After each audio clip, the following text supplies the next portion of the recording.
Hey, welcome to my channel and thank you for tuning in. As always, it's very nice to be here for you and to connect with you. Thank you. Apologies for the audio quality. I'm just driving in my car, and sometimes when I get a download, it's more important that I just start from somewhere, wherever I am, that may be, with whatever, situation or tools I have. I just work with what I have. So apologies. I will keep this one really short, and I just wanted to let you know that a lot of people sometimes get disappointed around their spiritual system, or around, sometimes not so much with readings, but I think that a lot of people put a lot of very unrealistic expectations on mystics to tell them things that will benefit them here and now. And a lot of the time that when you come to the spiritual world and you want information, this is nothing more usually than just your ego. Your ego wanting to control something or know some information now that can help you in your situation. It's someone demanding something of the spiritual world. And let me tell you, that's what I wanted to really kind of say here, is that you don't get to place a demand on the spiritual world like, Archangel Michael, appear for me now because I want it now, because I don't want to wait until later and I want it in the way that I want it. This type of attitude, and let me just cut this really simply, this isn't really going to work. Okay? It's like a flea telling a dog what to do. Okay? It's like a little tiny speck of dust in the cosmos demanding that the universe should bend itself to entertain you or to give you something that can help you get some shit, help you get something. That is not how the spiritual works. And a lot of the time, people that have joined the spiritual world and they've come into this type of practice and they haven't really built up a very strong foundation of connecting to the spiritual world, then it isn't going to work. This isn't a genie in a fucking bottle. I think a lot of people have a misconception that if they perform a ritual and they light a candle and they do the hokey pokey and they draw a circle and step in and out of it and they follow it to the letter, that somehow with that little bit of effort that you've put in, that they're supposed to get something in return when they have sacrificed nothing. And now here you are asking for what you're asking for. It's not realistic. Real power in this world is always going to be hidden and in the spiritual world. But real power in the human world is through sacrifice. Now, this isn't me saying sacrifice a little baby animal or chop up a little thing or something crazy like that. It's the sacrifice of something to you. Nothing is free. So it could be the sacrifice of your time. It could be the sacrifice of you going without something that you really like, that you really want.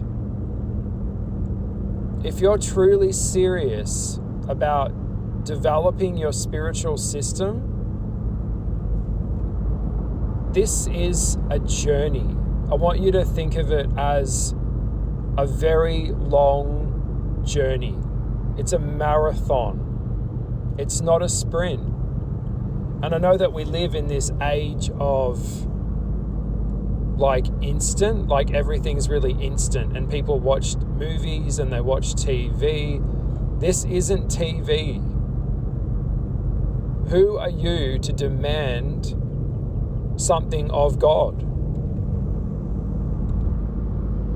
Okay? It's like you don't know what you're asking for. 9 times out of 10, when I look at readings, a lot of the readings are either very, very general, like, for example, what's my life purpose?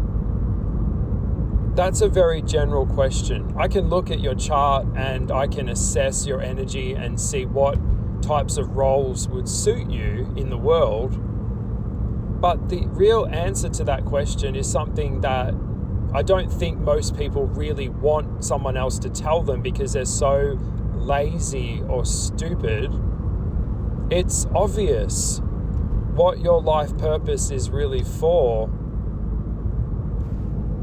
is where your passion is, where your joy is. What do you enjoy doing? What are you good at? That will always be a direction of where you should go when it comes to pursuing something in the mortal world. As an astrologer and a mystic, I can look at your chart all day long and look at all the houses and be like, okay, there's a lot of 12th house placement here. So you're going to be more of an artist, a poet, a writer, a mystic. You're going to be a creator. Then we look at other aspects of your chart, a lot of 5th house placements. So it could be like in the form of entertainment. The 5th house rules Leo. So that is about expression. It's about art. It's about creating an art form. Then we look where your midheaven is placed with your 10th house, and it could be in Capricorn. So it's going to be something that you're going to build your life path off. There'll always be aspects to you from your childhood, and there'll always be a theme in your life that would always be going on, whether you can see it or not. There'll always be a theme. Think of it a little bit like an ascetic. What type of ascetic are you attracted to?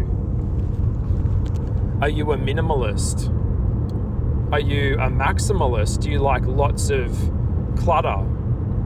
Are you kind of like a homely person with lots of neutral, soft colors? Think of yourself like an ascetic.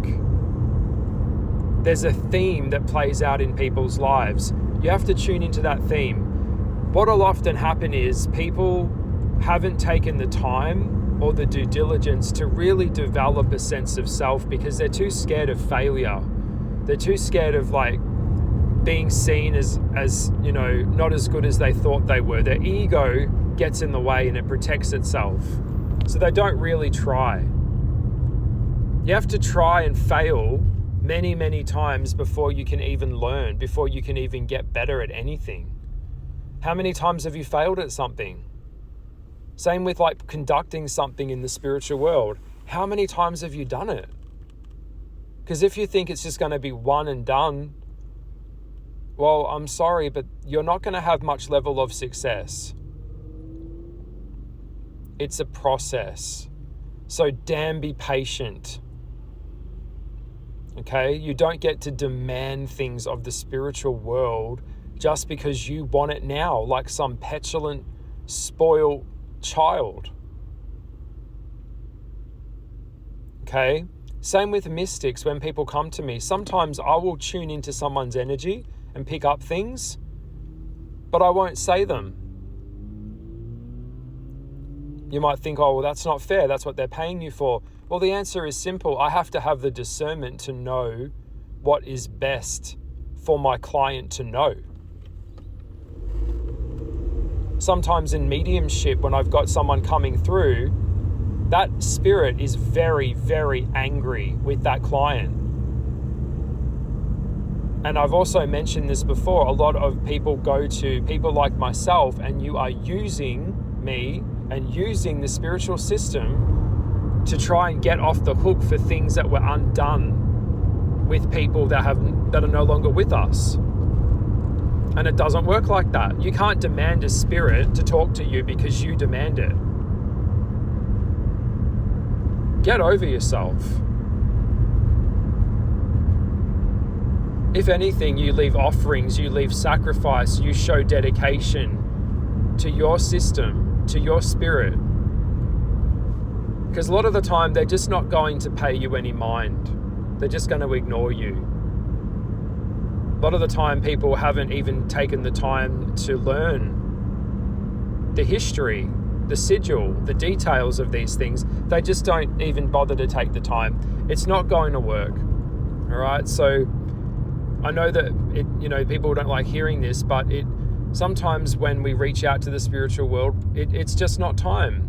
It's just, there's no messages there for you right now. It's like an answering machine. There's no messages there sometimes, and that's okay. That means, okay, well, sometimes that's a good thing. You just keep going a little bit further down the track, and you keep doing you, and you keep showing up for yourself. Sometimes people don't have messages waiting for them. There's no spirits waiting for them. Sometimes everything's been completed. There's nothing for you to know right now. And that happens. So surely people can see that and understand that. Okay? So don't be stupid. Don't be entitled. The spiritual world doesn't owe you shit.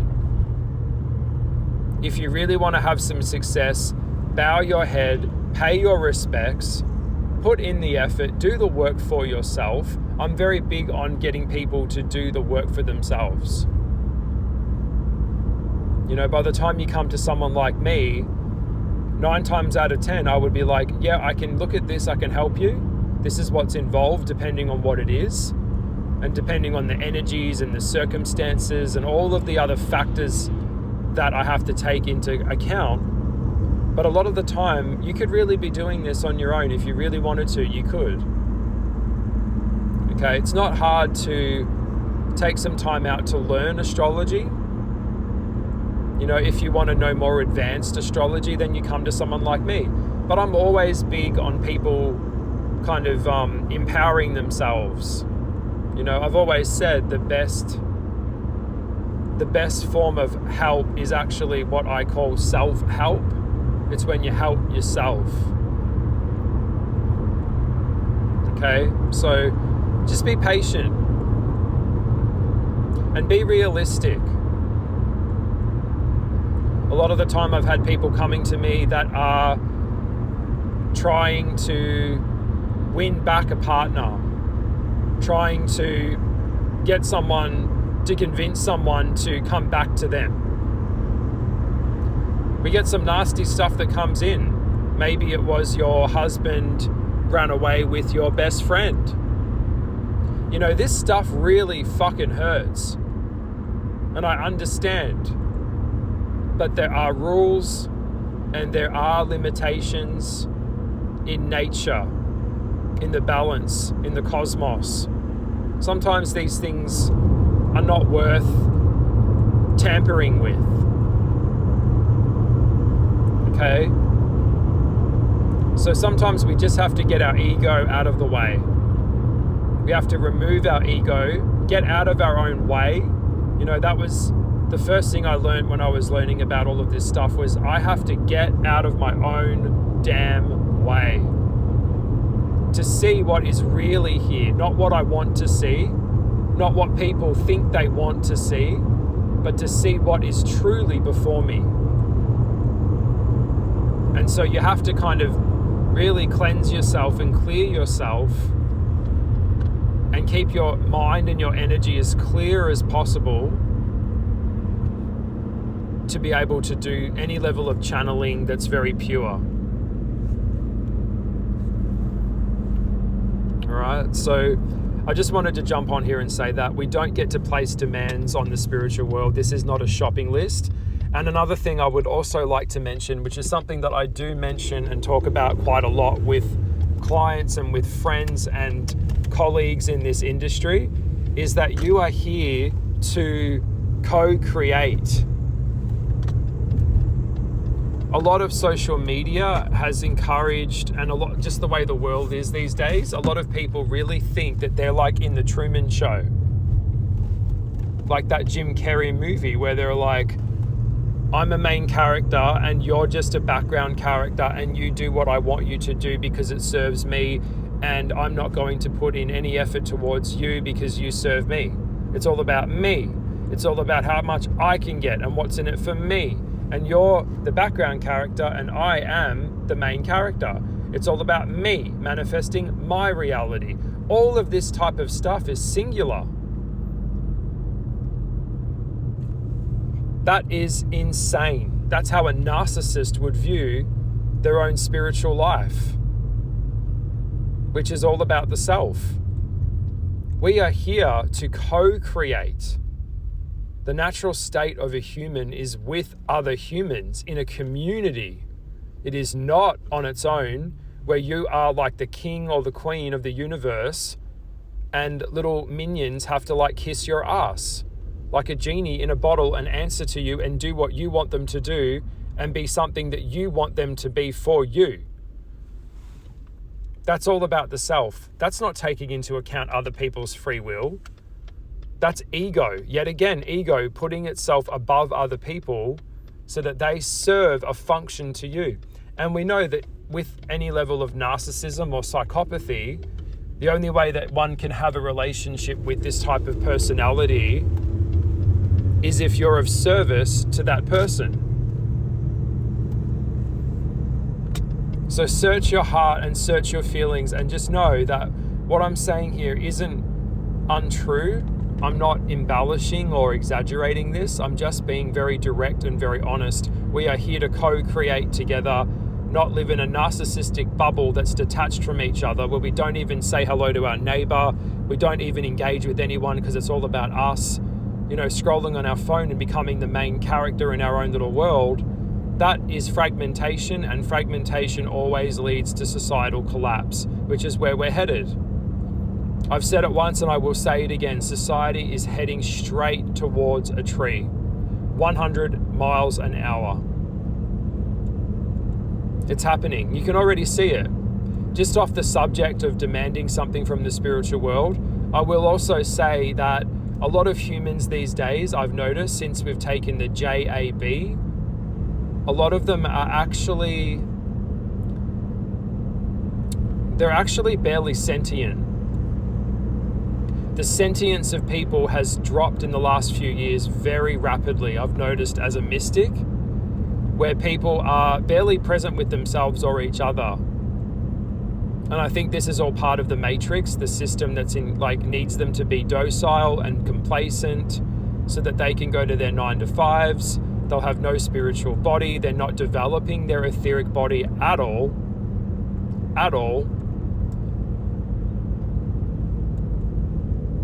Nope. And then they go to work, they come home, they'll go and get really worked up over or go to a football match, watch a millionaire kick a fucking football around, cheer and get really, really excited and disappointed over the outcome of a fucking football match. But yet in their own life, when their liberties are being taken away from them, they're sheep. They're silent. They don't get as passionate about entertainment as they do about real world issues. It's unbelievable. That's unbelievable. But it's true. All right, so just chill. Check yourself. This isn't about beating yourself up about it. It's just about checking yourself and going, is this coming from ego or is this coming from the divine? Do I have to get out of my own way? And yes, sometimes, most of the time, yeah, we do. Yep. So I hope all of this has made sense, and thank you so much for your time. Please subscribe to my channel, smash the like button, leave a comment below, let me know if this resonated with you. And if you'd like to book me for a private spiritual phone consultation, please go ahead and do so from my website and you will get me on the phone. Or if you would like to book me for a recorded astrological chart report, please also do that from my website. The links are here. Lots and lots of love.